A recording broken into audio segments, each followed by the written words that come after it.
Hey, live. Hi, welcome, welcome, welcome. Let's get everything all set up. Make sure everything is okay and you guys can hear me. Let's see. And I wonder.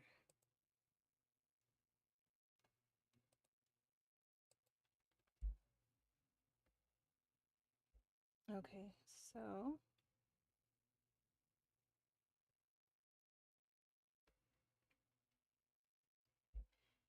you guys come in. Let me know where you are from. Are you studying microbiology this semester or maybe next semester and you just want to get ahead? Let me know what's going on. So I'm going to bring this up on my phone. Just give me a hot second. Go to my channel.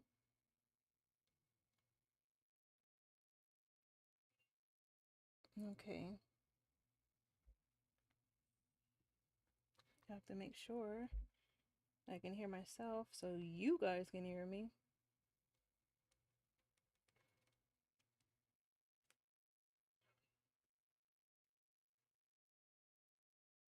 That's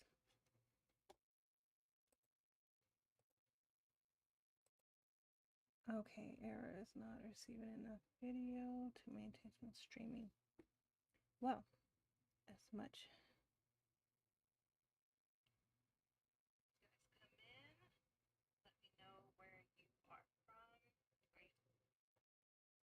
Now I'm buffering. Of course. Studying microbiology. I might have to stop this and do another live.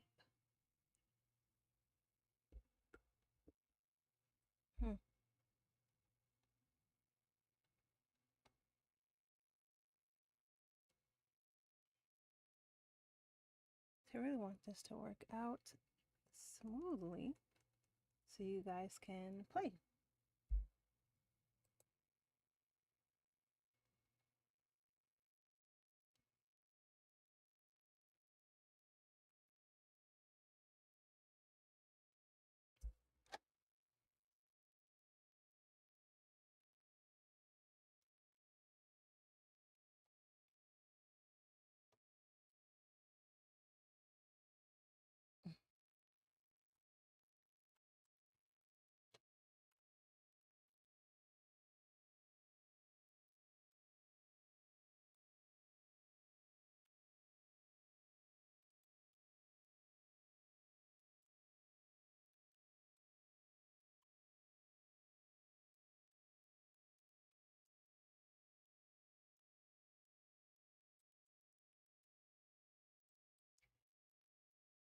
Okay, so it seems like I am back. I hope so. It seems like I was buffering.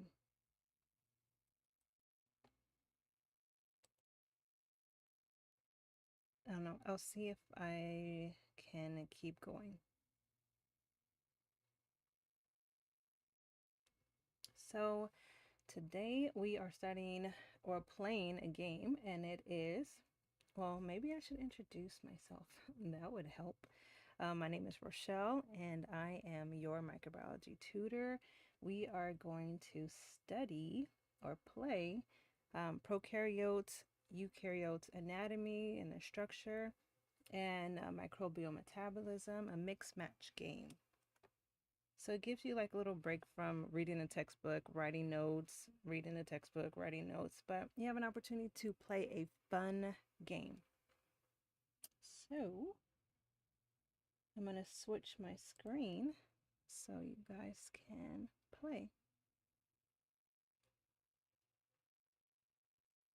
Okay, got that up. And we're going to go here and transition to not that screen, this one.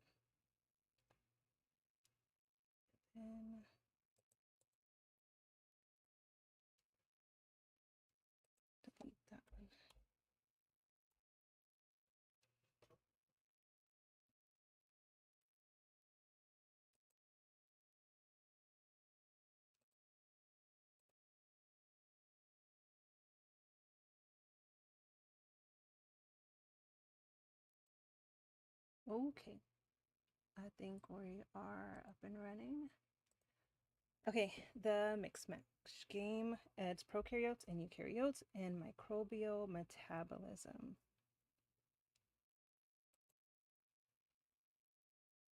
Okay, how we play this is that I have the answers here in black, and then we're going to have to match it with the questions. So the first one is filament attached to the hook located outside of the cell wall, basal body located in the plasma membrane. So it's either A, what is a flagella, B, what is EPS and what is its function, C, what are the parts of the flagellum, D, what is taxis, and E, what are the stimuli that motivate the movement of bacteria. Well, here we see that it's more of a structural answer, like what is a filament, the cell that's attached to the cell wall, the basal body, what is the basal body? So it's more of like what are the parts of the flagella? So it would be C.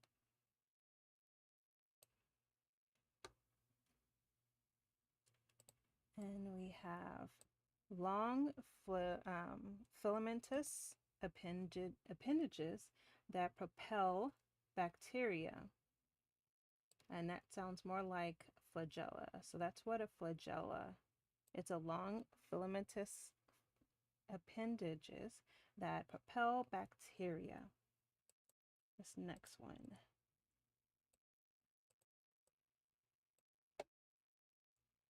We have the movement of bacterium away or towards the movement of a bacterium away or towards a particular stimuli.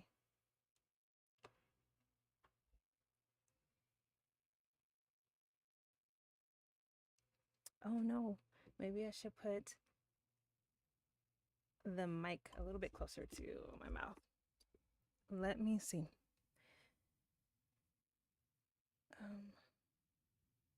I hope this is better.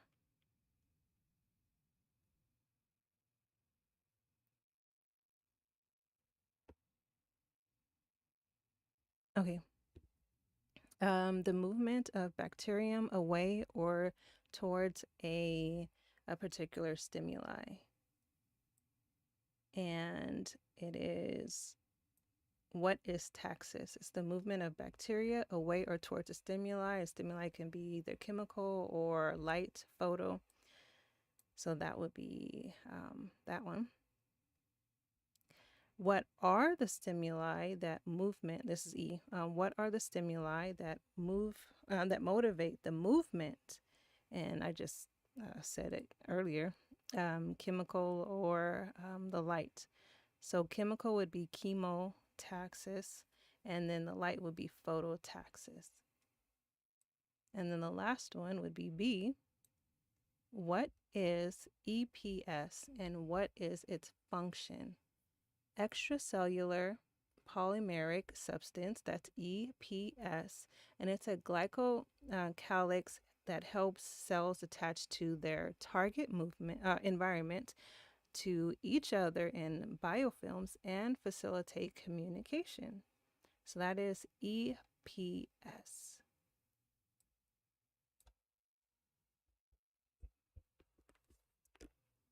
Okay, the next one, it's here, 1 or 2. Let's move this here. So we have 1 or 2 long appendages that are used to transfer DNA and is used for motility. So it's either A, what are the methods of the motility of for pili, B, what are pili and explain the function, what is conjugation, which is C, and then D, what is Fimbriae and explain the function, and what are the functions of a cell wall, that's E. So we have one or two long appendages that are used to transfer DNA and is used for motility.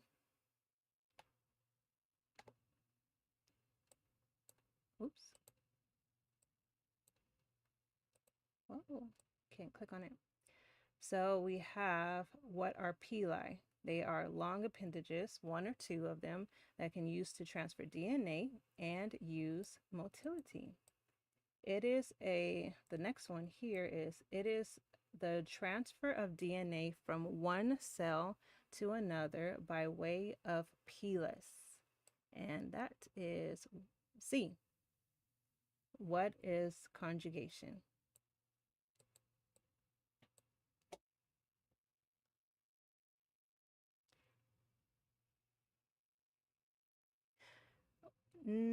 No. It's flagella is plural, and then flagellum is singular. Well, thanks for supporting. Okay. If I can click on this one. So the next one is protects the cell, adverse changes, protects itself from the outside environment, prevents rupture when water pressure inside is greater than the outside. There is differentiation of major types of bacteria. And that sounds more like the structure of the cell wall. So that would be E. What are the functions of the cell wall? Twitching and gliding. Well, it would be A. What are the methods of motility for pili? So pili would twitch, or it will help the bacteria guide through the medium. And then we have hair-like appendages that are short and thin, fimbriae, are used for attachment and aid in forming biofilms. And that would be fimbriae. And that would explain the function as well. So it's hair-like appendages. Our next one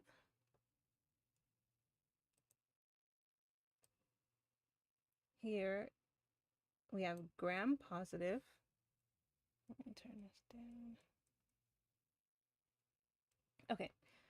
We have gram-positive bacteria. They stain purple, and gram-negative bacteria stain red.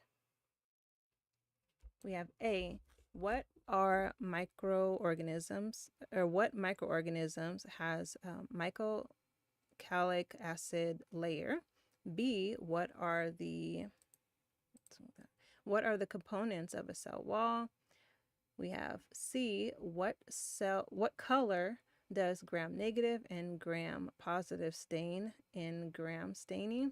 Well, we just had that answer, so it would be C. Gram-positive bacteria stain purple, and gram-negative stain red. Okay, let's go to this one. Mycoplasms. We have A, what microorganisms has a mycocalic acid layer? B, what are the components of the cell wall? D, what are the microorganisms that have atypical cell walls?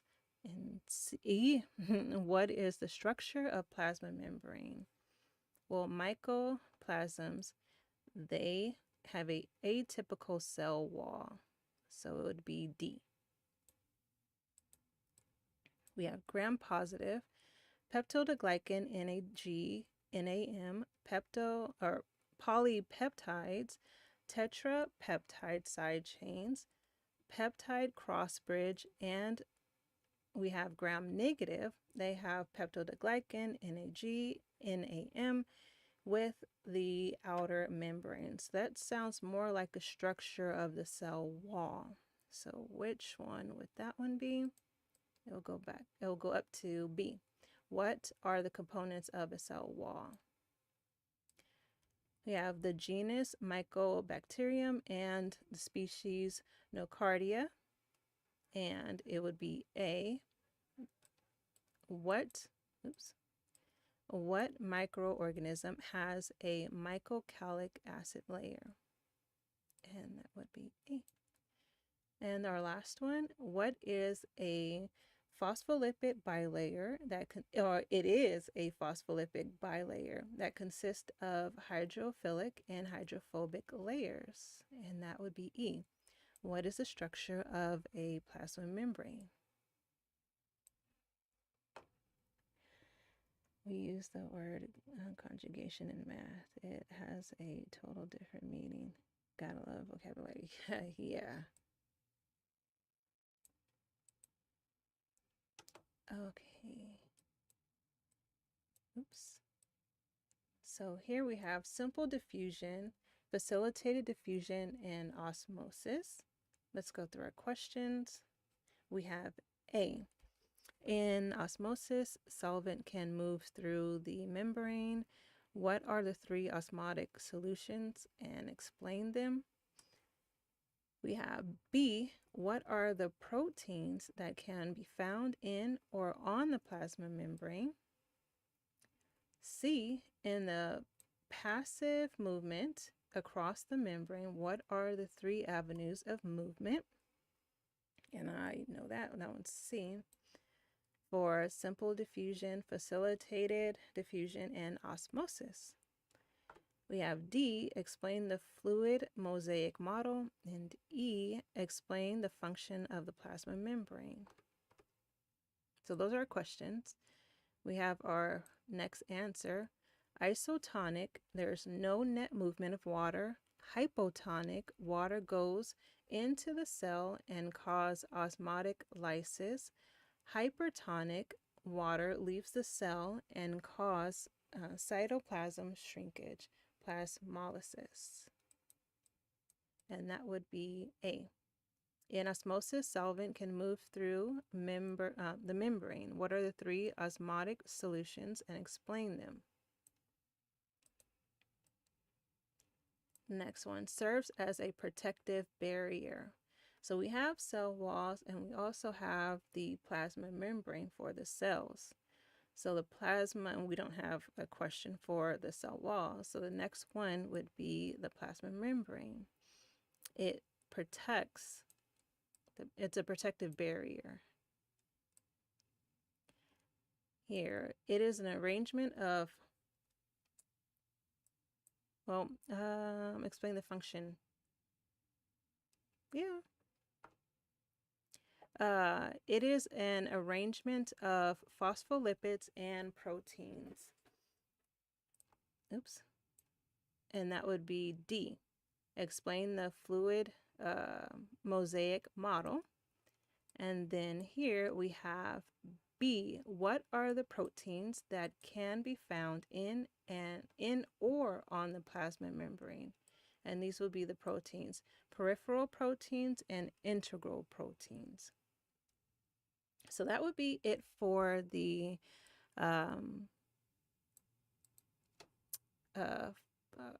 prokaryotes and eukaryotes. And the next one, we're going to go through the microbial metabolism. So the first one we have, well, let's go through the questions. So A, we have explain ATP reaction. B, what is catabolism? C, what is endergonic? D, what is anabolism? And E, what is exergonic?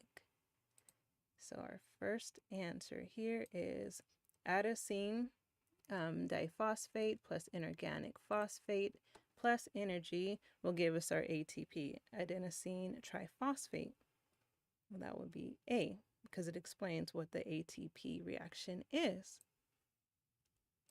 Here, more energy is consumed than produced. So we're talking about energy, more energy is consumed, so more energy is going in. And how I remember between endergonic and exergonic, well, for inorganic, it's EN, but I think of it as IN, energy going in So we have more energy is consumed, more energy is going in. It is inorganic.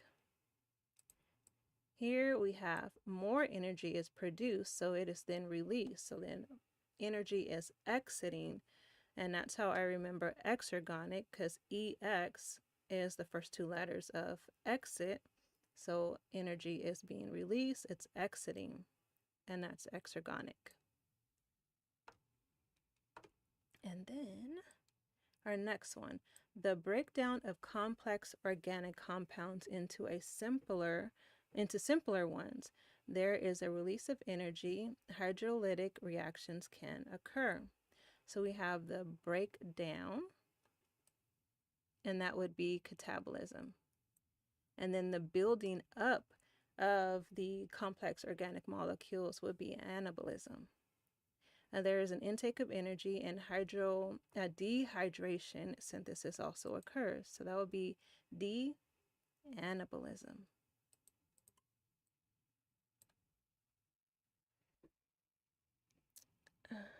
Motility sounds like movement, so twitching makes the most sense. That is true. It does make sense. The plasma membrane is the barrier.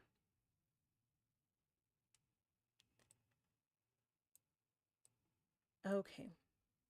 So the next slide, we have 2 more slides to go after this one. So the first question is A, how can you combat reversible competitive inhibitor? B, enzymes catalyze a reaction without raising temperature. Why is that important? C, what are the factors that influence enzymatic action? D, will adding more substrate increase enzymatic activity? And E, what is the objective of competitive inhibitors? So I'll take this one. And it goes with D. Will adding more substrate increase enzymatic activity? Yes, because of the lock and key method that you study in microbiology, that the enzymes and the substrates will connect together, and then eventually will give you an end product. So you increase the substrate, then it'll increase the activity of them connecting, the frequency of them connecting, and creating that end product. Let's see. The next one, enzymes are made up of proteins, and high temperatures can denature them. So is it, how can you combat reversible competitive inhibitor? Enzymes catalyze a reaction without raising temperature. Why is this important? And this would be that answer. So enzymes are made up of proteins, and when they are heated, they are denatured. So you wouldn't want to raise the temperature. Here we have increase the amount of substrate. So how do you combat irreversible competitive inhibitor? What are the factors that influence enzymatic activity? And what is the objective of a competitive inhibitor? Well, it would be A. How can you combat irreversible competitive inhibitor? And that would be the increase of the amount of substrate. Here, competitive inhibitors bind to the active site of enzymes, thus slowing down enzymatic or enzyme substrate reactions. And that would be E. What is the objective of a competitive inhibitor? And it would be the binding to the active site of enzymes, thus slowing down the enzymatic reaction. And then our last one, what are the factors that influence enzymatic activity? Well, these are the factors: temperature, pH, substrate, concentration, and inhibitors.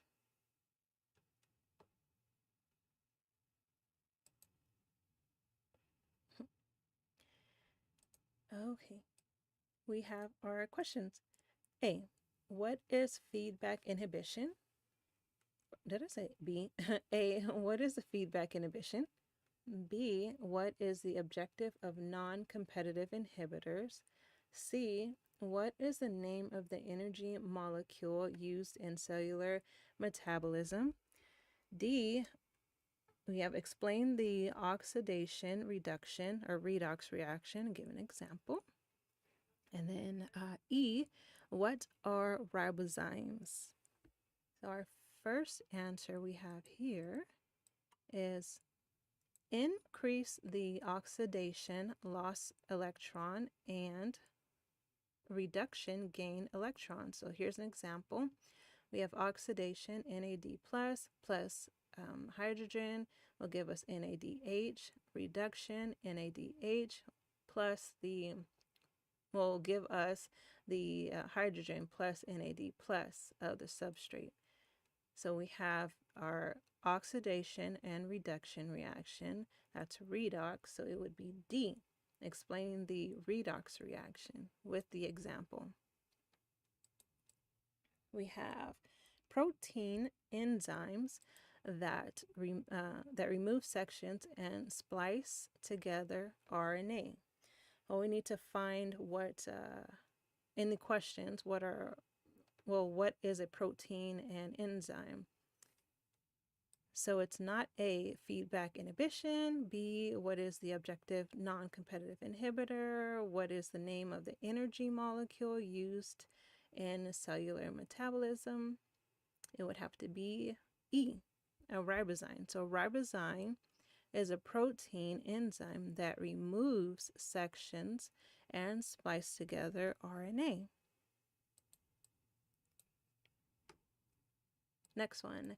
It is a process where it stops the production of end product and the waste of chemical resources.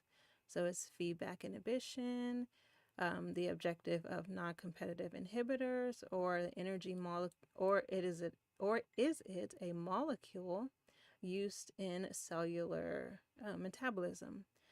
Well, it's not a molecule. It sounds more like a definition, and it would be A.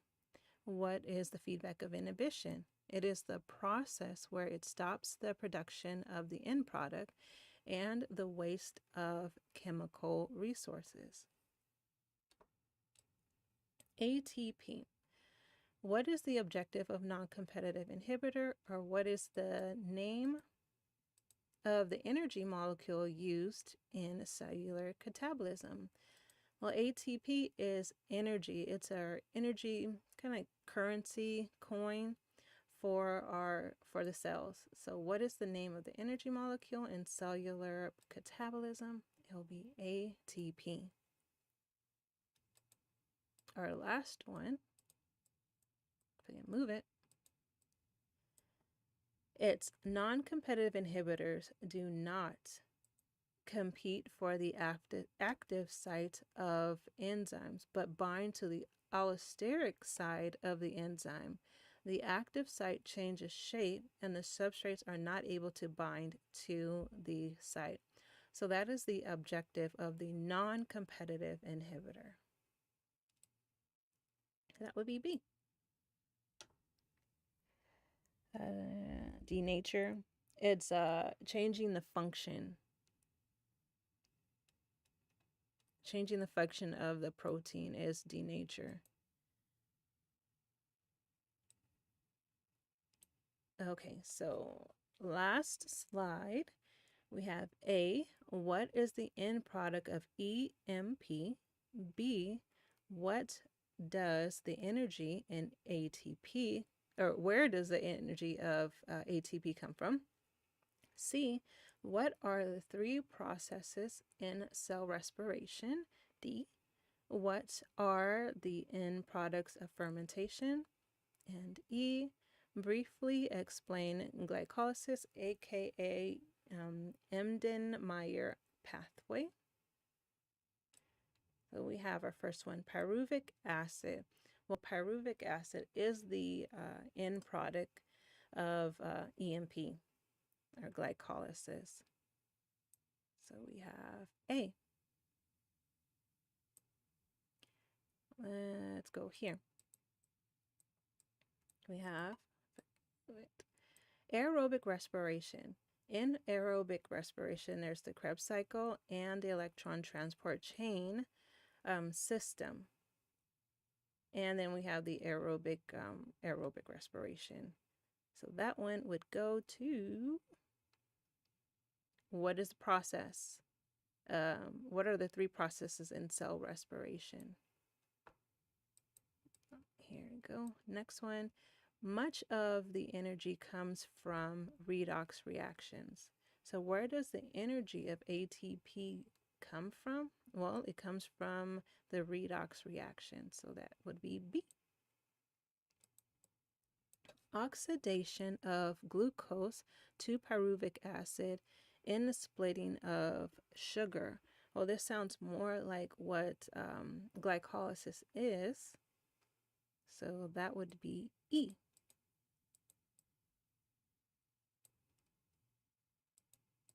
And then our last one, what are the end products of fermentation? And then we have Streptococcus, Lactobacillus, and Bacillus, lactic acid, Saccharomyces, ethanol, and those are the, I'm going too fast. Streptococcus, Lactobacillus, and Bacillus are the microbes or bacteria that produce lactic acid. We have Saccharomyces, they produce ethanol and carbon dioxide. Clostridium, they produce butyric acid and butyrol, and then acetone and isopropyl alcohol and carbon dioxide. So those are the end products of fermentation that are produced by these specific microbes. And that would be D. And that is the end of the mix match game. If you're interested in these slides, feel free to click the link that's in the description box. Let me go back to my slide. Let's see. Not that one. And what? Oh, I can't go back to my slide.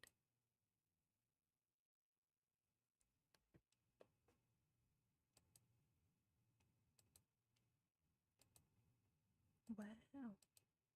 Well, let's make myself bigger.